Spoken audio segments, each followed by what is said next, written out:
बच्चों, आज मैं श्वेता चमन वाटिका गुरुकुल की ओर से इस वीडियो के माध्यम से आप सभी का स्वागत एक नई पहल के रूप में वैदिक शिक्षा अथवा धर्म शिक्षा से कराने जा रही हूँ।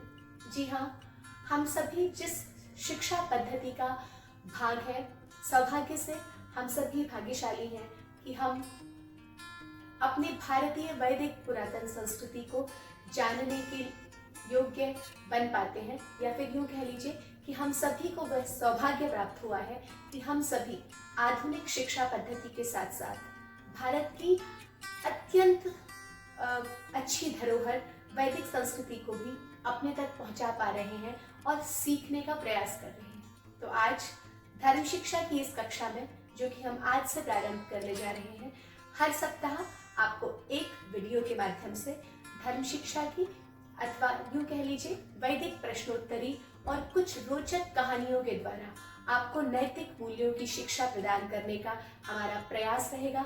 हम चाहते हैं कि हमारे बच्चे शैक्षिक तौर पर जितने समझदार बने, उतने ही भावनात्मक तौर पर एक ईमानदार व जागरूक मानव बने। जी हाँ, ऐसे जागरूक व्यक्ति जो कि हर भावना को समझना व परखना जानते हो, ऐसे बच्चे जिन बच्चों को हर परिस्थिति को बैलेंस के साथ अर्थात संतुलन के साथ हैंडल करना आता हो, हम ऐसे बच्चों को तैयार करना चाहते हैं जो बच्चे हर परिस्थिति में अपने चेहरे पर एक छोटी सी मुस्कान हर व्यवहारिक मूल्यों में की परीक्षा में पास हो सके, उत्तीर्ण हो सके। इसी बड़े उद्देश्य के साथ गुरुकुल परिवार अथवा यूं कह लीजिए समस्त गुरुकुल परिवार अपने सभी विद्यार्थियों को देश की भावी युवा व जागरूक पीढ़ी बनाने के लिए तैयार कर रहा है और एक ऐसे विद्यार्थी की अपेक्षा इस देश से कर रहा है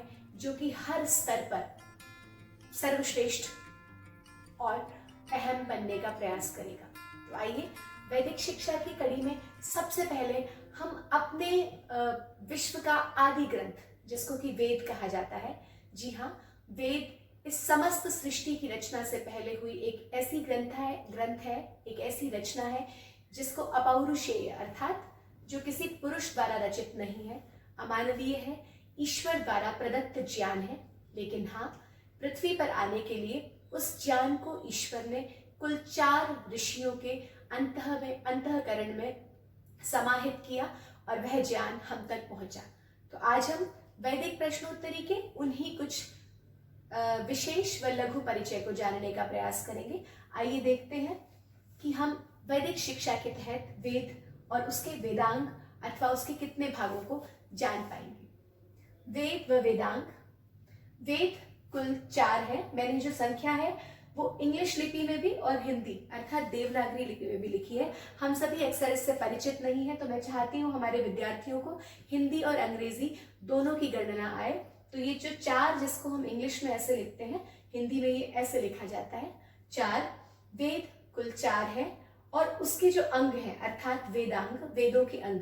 वेद एक बहुत ही कठिन रचना है, एक विशाल रचना है। उस रचना के अंदर जितना भी ज्ञान निहित है उसको सरल रूप में प्रस्तुत करने का काम, छोटे छोटे विषयों में प्रस्तुत करने का काम जो करते हैं, उनको हम वेदांग कहते हैं। वेदांग कुल 6 है। ये 6 इंग्लिश में लिखा जाता है और ऐसा 6 हिंदी में लिखा जाता है। तो आइए जानते हैं वेद के नाम, उनके ऋषि, उनके विषय और उनकी मंत्र संख्या को एक नजर डालते हैं। तो वेद कुल 4 है, जिसमें से सबसे आदि ग्रंथ जो है वो ऋग्वेद को कहा जाता है। अर्थात इस सृष्टि की रचना के समय जो सबसे पहले ज्ञान अग्नि ऋषि के हृदय में आया वो था ऋग्वेद का। तो ऋग्वेद पहला वेद है जिसके ऋषि अर्थात जिसके रचयिता अग्नि ऋषि थे, या जिसके मंत्र दृष्टा या सृष्टा कह लीजिए। जो ऋग्वेद का विषय है वो ज्ञान है, अर्थात इस संसार में आने के बाद मनुष्य को जिस भी प्रकार की ज्ञान की आवश्यकता पड़ती है व्यवहार में लाने के लिए अथवा समझने के लिए, खुद को जानने के लिए व संसार को जानने के लिए, उस सभी प्रकार के ज्ञान का जो समागम है वो ऋग्वेद के द्वारा अग्नि ऋषि ने प्रस्तुत किया। ऋग्वेद में कुल 10,580 मंत्र हैं। 10,580 को हम हिंदी में इस प्रकार लिखते हैं, ये आपका इंग्लिश की लिपि में है 10,580, तो हम याद रखेंगे। दूसरा वेद है यजुर्वेद।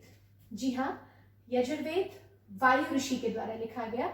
यजुर्वेद का विषय कर्म है, अर्थात इस संसार में आने के बाद हमें कौन से कर्म करने चाहिए, कौन से कर्म करणीय हैं, कौन से अकरणीय हैं, और किस प्रकार के कर्मों का क्या फल होता है, कर्मों को हम किस इच्छा से करें, किस भावना से करें, किस भाव के साथ करने से उसका जो फल है वो पुण्य रूप में होगा, किस भाव के साथ करने से पाप रूप में होगा। इस सभी विशाल विषय का जो वर्णन है वो यजुर्वेद में किया गया है। यजुर्वेद की जो ऋषि है वो वायु है, विषय कर्म है, और इसकी जो मंत्र संख्या है, ऋग्वेद सबसे बड़ा विषय, सबसे बड़ा वेद है, तो हम याद रखेंगे ये सबसे बड़ा वेद है जिसमें 10,580 मंत्र हैं। यजुर्वेद में 1975 टोटल मंत्र हैं। 1975 हम ऐसे लिखते हैं इंग्लिश में, 1975 ऐसे हिंदी में लिखा जाता है। उसके बाद तीसरे स्थान पर आता है सामवेद। जी हाँ, सामवेद एक गायन प्रमुख वेद है, जिसके जो ऋषि हैं वो आदित्य हैं, और जिसका जो विषय है वो उपासना है, उपासना अथवा संगीत। तो संगीत व उपासना की सभी विधाओं को अपने में लिए, अपने में निहित किए सामवेद आदित्य ऋषि द्वारा मनुष्य मात्र तक पहुंचाया गया। और उसके बाद अंतिम वेद आता है अथर्ववेद। अथर्ववेद अंगिरा ऋषि द्वारा लिखा गया, प्रणीत किया वेद है, जो कि विज्ञान विषय को अपने अंदर निहित रखता है, समाहित करता है। जी हाँ, अथर्ववेद एक ऐसा वेद है जिसके द्वारा आधुनिक साइंटिस्ट भी, आधुनिक वैज्ञानिक भी अथर्ववेद की ऋचाओं का इंग्लिश में ट्रांसलेशन करके या फिर अन्य भाषाओं में ट्रांसलेशन करके उसकी सहायता से आज तक यंत्र व उपकरण बनाते हैं। मैं आप सभी को बता दूं, ऐसे बहुत से मंत्र इन वेदों में हैं जिनमें डायरेक्ट, प्रत्यक्ष रूप में विमान बनाने की कला का, अनेक प्रकार की भैषज्य, अथर्ववेद में विज्ञान के साथ भैषज्य भी है, अर्थात मेडिसिन का ज्ञान भी है। तो इस प्रकार के सीधे सीधे मंत्र अथर्ववेद में मिलते हैं। इसी प्रकार ऋग्वेद में कि ईश्वर कैसे कहाँ कहाँ व्याप्त है, विष्णु कर्माणि पश्यते यतो व्रतानि पस्पशे इंद्रस्य युज्यः सखा, ये ऋग्वेद का एक बहुत ही प्रसिद्ध मंत्र है जो कि कहता है कि अगर आपको ईश्वर की सत्ता का एहसास ना होता हो तो इस दुनिया में जितने भी बड़े बड़े काम हैं या जितने भी छोटे छोटे काम हैं, किसी भी एक काम के रूप में आप ईश्वर की सत्ता का अनुभव कर सकते हैं। क्योंकि सूर्य अपने आप आ रहा है, खुद जा रहा है, हवा चलती है, दिखती नहीं है, फिर भी हम सबकी प्राणवायु बनती है। ऐसे बहुत सारे तथ्य जो हम सभी को अनुभव कराते हैं कि हाँ, इसके पीछे कोई सत्ता है और वह सत्ता ईश्वर है। तो ऐसे ही ईश्वर का एहसास कराने वाला ऋग्वेद, कैसे कर्म करें, यजुर्वेद के 40वें अध्याय के दूसरे मंत्र में कहा गया है, कुर्वन्ने वेह कर्माणि जिजी विषेच्छतम समाहा एवं त्वयि नान्यथेतोस्ति न कर्म लिप्यते न। कर्म करने की इच्छा से ही मनुष्य को 100 वर्ष तक जीना चाहिए और इनके फलों में किसी भी प्रकार की इच्छा नहीं रखनी चाहिए। तो इस प्रकार कर्म की जो संज्ञा है वो यजुर्वेद में है। और सामवेद के बहुत सारे मंत्र हैं, सनः पितेव सूनवेग्ने सुपायनो भव सचस्वानः स्वस्तये, इस प्रकार के मंत्रों से भरा हुआ सामवेद व अथर्ववेद का मैंने आपको उदाहरण दिया।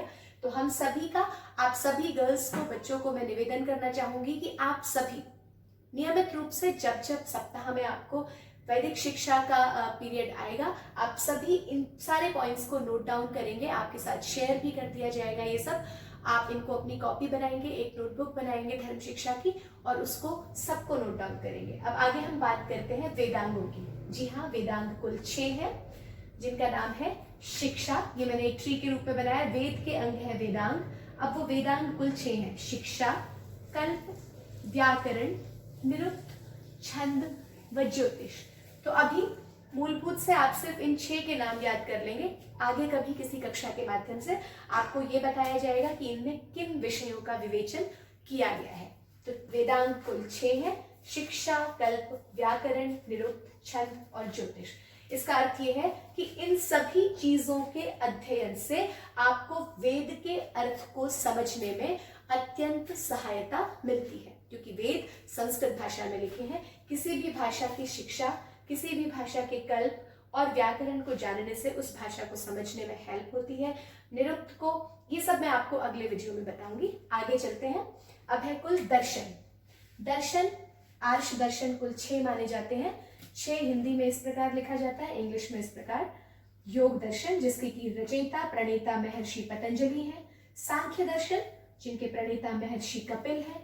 न्याय दर्शन महर्षि गौतम। वैशेषिक दर्शन महर्षि कणाद। मीमांसा दर्शन महर्षि जैमिनी। वेदांत दर्शन महर्षि बादरायण। तो इस प्रकार ये 6 ऋषियों ने इन 6 दर्शनों को मनुष्य तक पहुंचाया, मनुष्य जाति तक पहुंचाया। इन दर्शनों के अध्ययन मात्र से हम सभी को जीवन को देखने का नजरिया मिलता है। दर्शन अर्थात देखना। तो अपने जीवन की हर परिस्थिति को देखने के नजरिए को समझने के लिए हम सभी को दर्शन का अध्ययन करना चाहिए। तो कुल 6 दर्शन है और उनके 6 ऋषि हैं, ये भी आप सभी याद करेंगे। और हम कभी आने वाले समय में एक वैदिक प्रश्नोत्तरी प्रतियोगिता रखेंगे जहां इन सभी प्रश्नों का उत्तर आप सभी को देना होगा। उसके बाद उपनिषद है। उपनिषद कुल 11 है, 11 इंग्लिश में और हिंदी में। उनके नाम है ईश, केन, कठ, प्रश्न, मुंडक, मांडुक्य, बृहदारण्यक, ऐतरेय, श्वेताश्वतर, छांदोग्य और तैत्तिरीय। आपको पहली बार सुनकर कुछ नाम कठिन जरूर लगेंगे, पर यकीन मानिए उपनिषद, उपनिषद अर्थात उप माने समीप में, निषद माने बैठना। उपनिषद के अध्ययन से हम ईश्वर के समीप बैठने के अभ्यस्त हो जाते हैं, अर्थात ईश्वर के और अधिक समीप होने के लिए जिन ग्रंथों का अध्ययन करना होता है उनका उपनिषद नाम है। ठीक है, इनके बारे में विस्तृत चर्चा अग्रिम किसी वीडियो में करेंगे।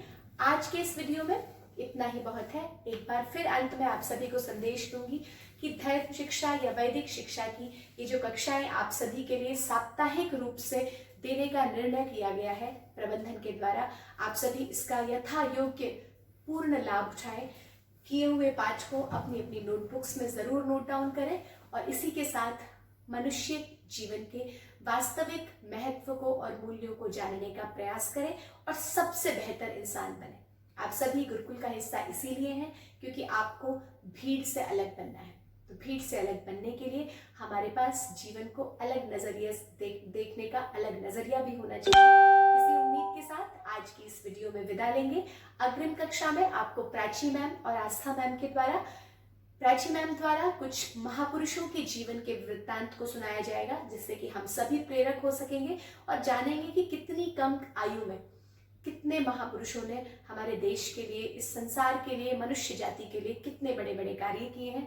वहीं आस्था मैम आपको कुछ रोचक कहानियों के द्वारा जीवन में उतारे जाने वाले नैतिक मूल्यों की शिक्षा देंगे, अर्थात हम ईमानदार क्यों बने, सत्य क्यों बोले, चोरी क्यों ना करें। इस प्रकार के नैतिक मूल्यों की शिक्षा रोचक कहानियों के द्वारा होगी।